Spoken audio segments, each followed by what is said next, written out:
Halo Sobat Joker, kembali lagi bersama saya Achilles Joker yang akan mereview beberapa saham yang layak kita pantau untuk esok hari dan juga pergerakan ISG yang hari ini cukup menjulang tinggi terkait sentimen yang masih mengenai energi yaitu batu bara, dan yang terbaru ada mengenai nikel juga.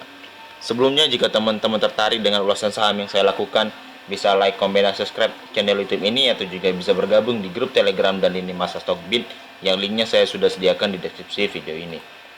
Langsung saja kita mulai review yang akan saya berikan. Lagi-lagi ISG mampu melewati area 6139 yang merupakan area minor supply-nya dan meretest area minor demand pada range harga 6097. Selama area ini mampu bertahan, saya pikir menuju break bullish area 6162 sampai 6223 masih cukup besar peluangnya.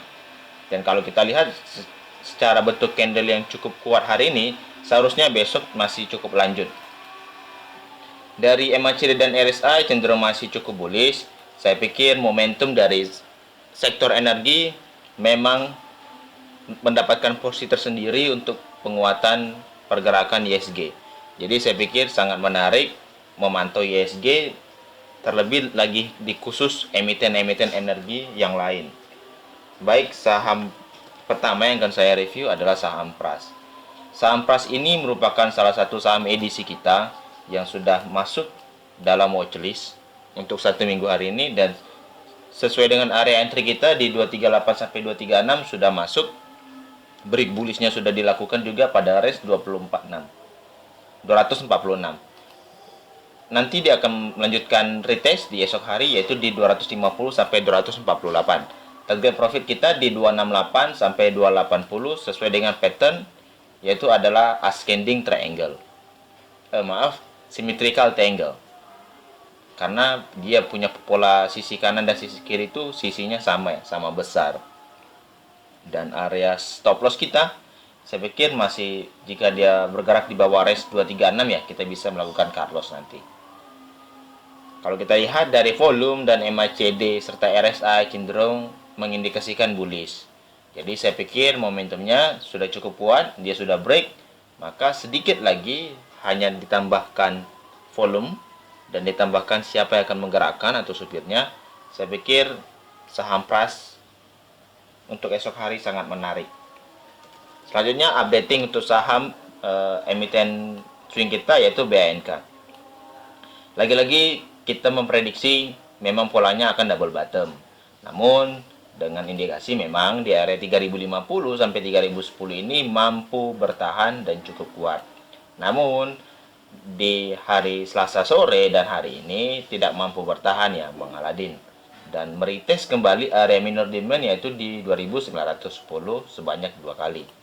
Apakah mungkin dia akan menuju area 2850 sampai 2810? Saya pikir cukup ada. Namun chancesnya bisa menjadi posisi, kalau kita lihat bersama-sama, adalah pola inverted head and shoulder ya. Nah, bagi teman-teman yang tertarik terhadap pola inverted head and shoulder, dia harus bottomnya harus sampai dulu ya, bottomnya di 2850 sampai 2810. Bagi teman-teman yang tertarik untuk saham BNK, kita harus konfirmasi dulu area ini menjadikan area pullback untuk menuju atasnya, sehingga pola inverted and shoulder-nya akan jadi. Tapi jika dia mampu jebol terus ke bawah, kemungkinan besar dia akan lanjut penurunan di area demand selanjutnya itu pada range 2580. Tapi kita tidak mengindikasikan sampainya area ini, maka kita harus bertahan dan kita mencoba bagaimana area 2850 ini menjadi demand yang cukup kuat. Kalau kita lihat dari MACD dan RSI cenderung memang mengindikasikan distribusi. Jadi saya pikir saham BNK ini layak kita pantau dulu untuk entry-nya, bagaimana entry terbaik bagi sobat joker trader. Selanjutnya ada saham PMMP, salah satu saham eksportir udang ya di kala pandemi yang saat ini, dan sekarang menuju area entry kita yaitu pada range 436 sampai 430. Bagi teman-teman yang tertarik untuk saham PMMP bisa melakukan entry di area tersebut. Mengapa? Karena ini merupakan area resisten become support dan belum di retest sama sekali. potensinya masih cukup ada menuju area tersebut. Tetapi jika area 436 sampai 430 ini jebol, teman-teman bisa memperhatikan area 384 sampai 378 untuk target penurunan lanjutannya. Dan kalau kita lihat di sini ada minor demand-nya pada range 408. Jadi bagi teman-teman yang tertarik untuk saya PMMP bisa memperhatikan area-area tersebut.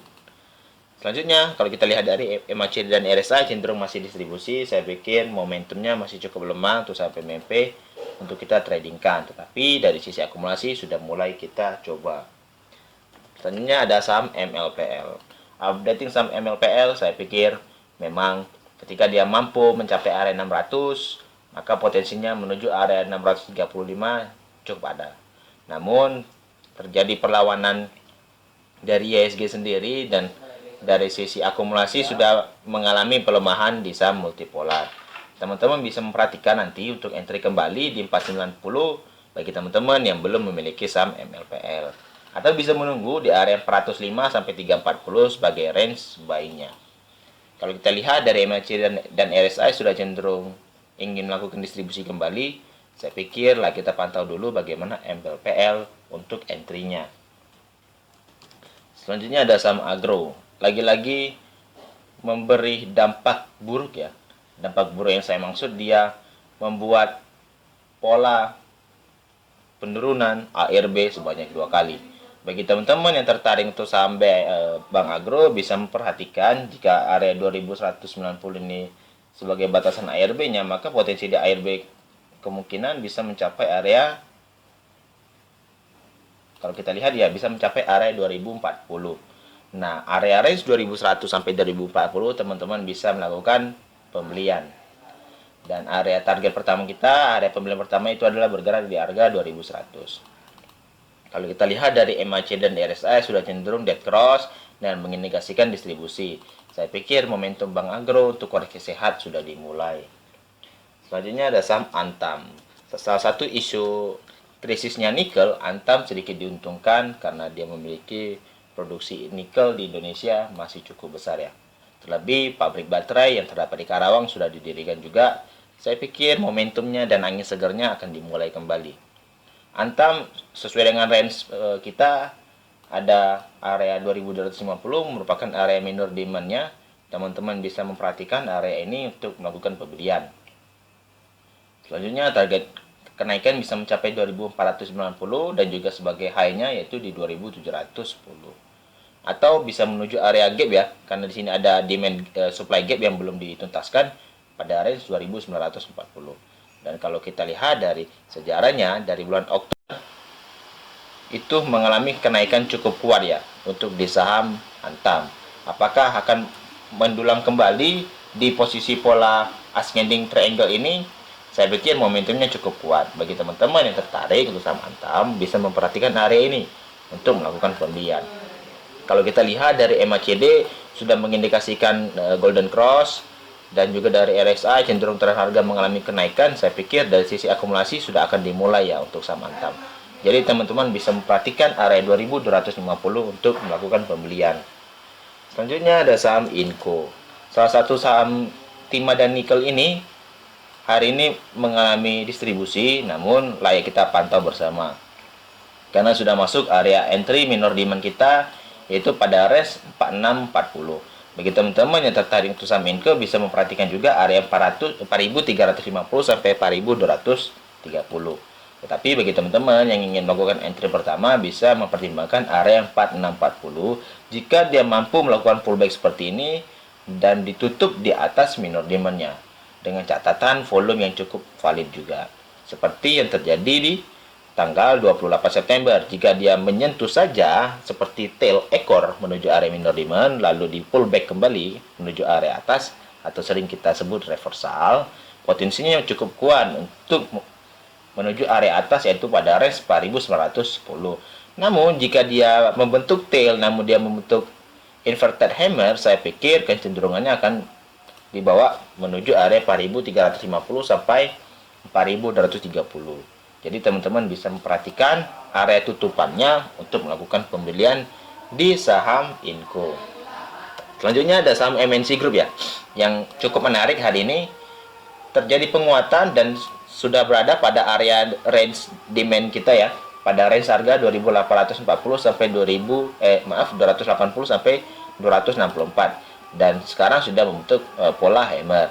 Bagi teman-teman yang tertarik untuk saham MNC Group ini atau BABP, bisa memperhatikan jika dia mampu bertahan dan membuat volume yang lebih besar di esok hari. Saya pikir reversalnya cukup valid dengan indikasi memang base demand-nya sangat kuat di sini ya. Ingat, ada 2 sampai 3 candle di sini base demand kita sebagai catatan, itu merupakan demand kuat juga. Namun jika dia nanti contohnya jebol, demand gapnya dari demand-nya tidak cukup kuat, saya pikir kecenderungan target penurunan kembali bisa mencapai 202. Jadi pantau dulu untuk trading di saham BABP. Jika dia mengalami kenaikan, saya pikir ada pengujian kembali di area break bullish-nya, yaitu pada range harga 314 sampai 318. Kalau kita lihat dari MACD dan RSI sudah cenderung menandakan ingin bullish dengan volume distribusi sudah mengalami pelemahan. Jadi saya pikir memang layak pantau untuk saham BABP. Selanjutnya ada saham telekomunikasi yaitu Friend. Friend lagi-lagi membentuk pola double bottom ya, saya pikir. Dia membentuk pola double bottom yang sama pada 14 Juli dan hari ini. Dan kalau teman-teman lihat, saya berpikir di sini ada pola bullish divergent ya. Kalau saya lihat di sini ada pola bullish divergent. Jika kita tarik dari high-nya sini dan low-nya di sini, lalu dari RSI juga ya terkonfirmasi bullish divergent untuk Friend ya. Jadi saya pikir butuh konfirmasi cukup kuat dengan volume, dan hari ini dia membentuk candle hammer. Jika dia mampu melewati area 115 sampai 114 besok, saya pikir konfirmasinya cukup valid ya untuk saham Friend bullish divergent. Target kita masih sama 150-an dan target panjangnya itu di 200. Selanjutnya ada saham BHIN. Ketika teman-teman berbicara BABP, teman-teman juga harus mengingat BHIN. BHIN di sini hampir menyentuh low yang sama yaitu pada range 76. Namun hari ini ditutup dengan pullback cukup kuat ya. Close di 85. Bagi teman-teman yang tertarik untuk saham BHIN, bisa trading jika mengalami penguatannya saham BABP. Karena korelasi kedua saham ini sangat cukup kuat ya. Dan kalau kita lihat dari target penurunan pada dia break pattern bullishnya, saya pikir targetnya bisa mencapai 64. Namun dari kondisi BABP sendiri yang memang melakukan penguatan pada hari ini, saya pikir wajar saja BHIN melakukan respon. Selanjutnya ada saham OPMS. OPMS sudah kita ulas ya, kita ulas di saham review kemarin, dan potensinya memang bullish divergent, dan hari ini ditutup close di 7%. Bagi teman-teman yang tertarik untuk saham OPMS, bisa memperhatikan break bullishnya di esok hari, di mana konfirmasinya dengan volume juga. Dan indikasi kita masih sama terkait MACD dan RSI-nya. Ada area supply yang akan diuji, area 246 sampai 221. Bagi teman-teman yang tertarik untuk saham OPMS atau belum entry, bisa memperhatikan area 202 ini sebagai pertanda untuk tutupan besok yang cukup kuat, di mana high di kemarin sore itu harus di break ya dengan cukup kuat, karena sudah ada diuji beberapa kali di 1 mingguan terakhir. Jadi saya pikir area 202 menjadi angka penting sebagai potensi break bullish di OPMS. Selanjutnya kita akan updating saham Toys ya, salah satu saham yang melakukan ARB berjilid-jilid hari ini ya. Dan sekarang close di 192. Kalau teman-teman melihat di sini sudah ada akumulasi ya, walaupun tidak signifikan. Bagi teman-teman yang tertarik untuk saham Toys, bisa memperhatikan nanti area 178. Atau kalau kita lihat target 192, jika ada ARB kembali ya pas di 178 ya. Bagi teman-teman yang tertarik untuk saham Toys, bisa memperhatikan area itu. Kenapa? Karena di sini ada base demand ya. Base demand yang terjadi di masa lampau. Jadi saya pikir kita pantau dulu area 178 sampai 170 untuk lakukan entry di saham Toys. Tetapi kalau teman-teman lihat dari MACD dan RSI, memang distribusinya baru saja dimulai di beberapa hari yang lalu. Jadi saya pikir layak pantau bagaimana potensi saham Toys ini. Jika dia tidak break area 178 masih cukup bagus ya. Namun jika dia tidak mampu melawan, maka potensi lanjutan bisa turun mencapai 152. Yang terakhir yaitu ada saham Yellow. Yellow hari ini ditutup ARB Namun dia melakukan perlawanan dengan volume yang cukup kuat. Bagi teman-teman yang tertarik untuk saham yellow, perhatikan saja di sini ada pola HTF atau High Tide Flag Pattern ya. Dimana pola ini memang mengindikasikan kasih cuan yang cukup kuat dengan pola pattern yang bisa kita baca secara weekly. Bagi teman-teman yang tertarik untuk saham yellow terkait dengan pola pattern HTF-nya, bisa teman-teman searching di Google terkait syarat-syarat HTF itu sendiri. Namun secara syarat HTF yang saya tahu, jika dia tidak mampu break di area 366 dengan volume yang cukup kuat ke bawah, saya pikir pertahanannya masih cukup bagus. Dan potensi menuju area all time high-nya kembali di 536 masih cukup kuat ya, chancesnya.